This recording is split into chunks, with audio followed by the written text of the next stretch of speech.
Okay, so you clicked on this video because you're looking to buy a camera and you don't know what camera to get, but that's okay because today we're going to talk about things to consider when buying your very first camera.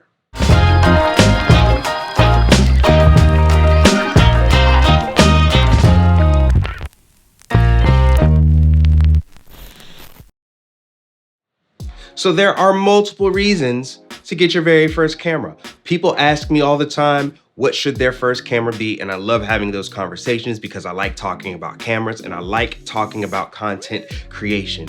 I don't know why, I'm just passionate about it. Accept me for who I am or get smacked. But without further ado, let's get into what you should be thinking about when you're buying your first camera.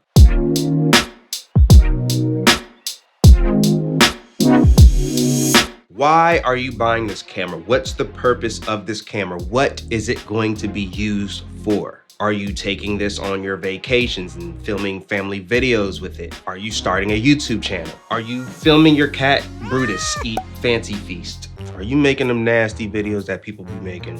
You know what I'm talking about. You, nasty. Trying to use me for your nastiness.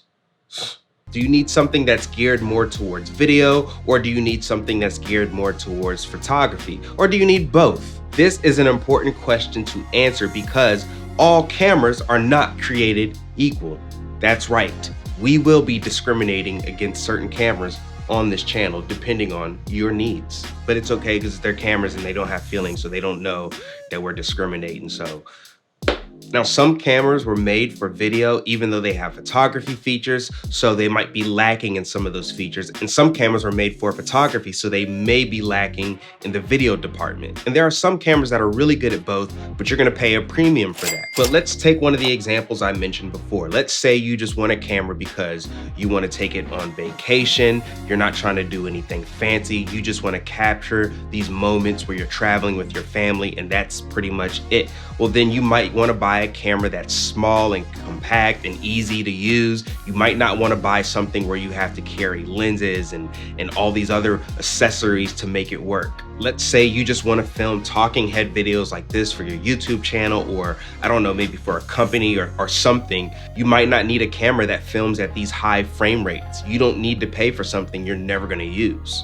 But if maybe you're filming something like short films, you might need something that's a little more well-rounded. So again, figure out what you're gonna use the camera for. That way, when you start looking at cameras, you know exactly what features you need. So you're not spending more than you need, or you're not spending too little and not getting what you actually need, if that makes sense.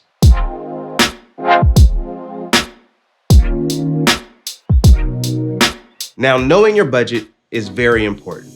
This tells you what category of cameras to look at. This will help make your decision making very concise. Now you're not looking at cameras that cost $3,000 and you might not be looking at cameras that cost $500. This literally tells you if you're gonna spend $1,000, let's look at cameras that are around that $1,000 price range. It just makes your decision process a lot easier. Now, one thing to consider when you're considering your budget is that the cost of a camera is actually more than just the camera. Unless you're buying some kind of creator bundle, I know some camera companies do that, you're gonna end up spending a lot more money on other things that come with the camera, or that you need for the camera, I should say. You're gonna need lenses, batteries, SD cards. You might have to buy a warranty or protection plan for your camera. If you're doing video, you'll need an external mic, and eventually you'll need lights and a tripod and just a bunch of things. So this is why I say not only is it important to have your budget, but it's important to stick to it. And if you can spend less,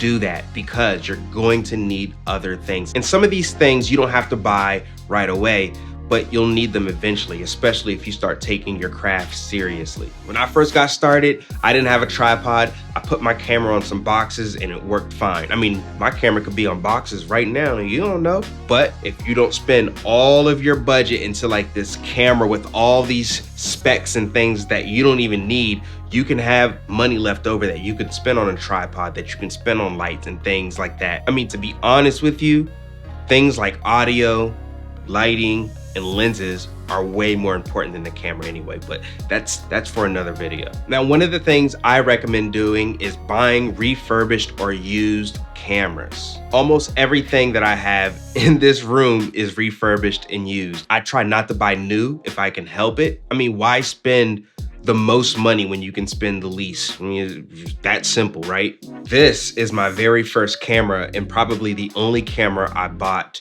new. And the only reason I bought this new is because there was a sale and I bought it from Best Buy. You know, Best Buy does the price matching, so I was able to get a lot of money off this camera. So this little point and shoot camera was my very first camera that I bought. My very next camera that I bought specifically to use for client work and, you know, also my own personal work was this camera, and I bought it used. Actually, I bought this one refurbished, and the one that I'm filming on now and I bought used. The only time that I would buy a brand new camera is if it's something that just came out, so there's no used or refurbished yet, or if there's a really good deal or sale on that camera, then I would go ahead and pick it up. I actually made a video on how you can save on camera gear, so you can check that out up here. I'll also leave a link in the description, so you bet not click off this video. Don't you mess up my audience retention. I need that. Watch this first and then go check that out.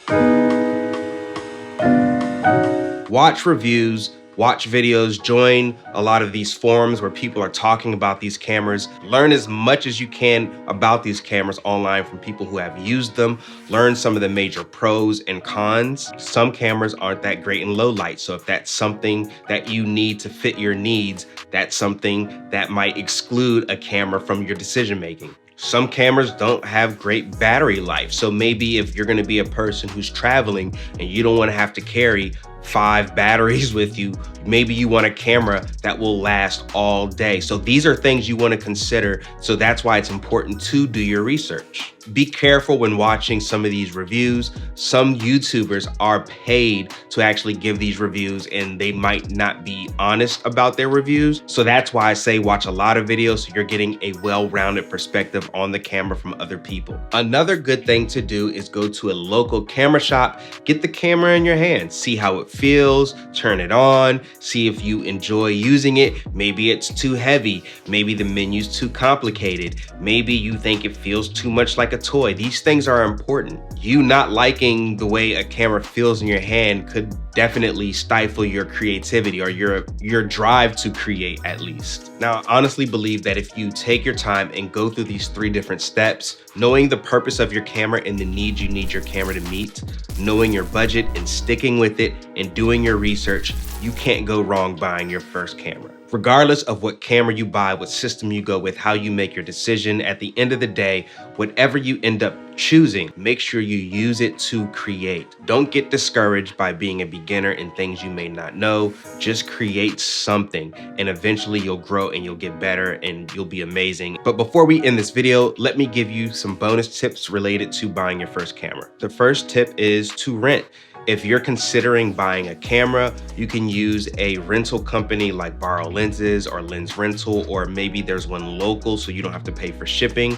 But these companies will let you get your hands on cameras for super cheap. The next thing is, after buying your first camera, use that camera to buy your next. If you're making YouTube videos, if you're doing client work, earn some money and use that camera to buy your next camera. That's how you get the most out of your investment. And lastly, beware of gas, because it stinks. No, I'm just kidding. GAS stands for Gear Acquisition Syndrome. So basically, it's when you just buy things because you get excited about camera gear and things coming out and getting this and getting that, and you start buying stuff and you don't even use it. You're just wasting money. So anyways, I hope that this video helped. I hope this helps you make a decision on buying your very first camera. I know how stressful it can be. I know how it is watching these different videos trying to make the decision and you're like, I don't know what to do. Someone just tell me. But I really think if you take these things and put them into consideration, you'll be all right.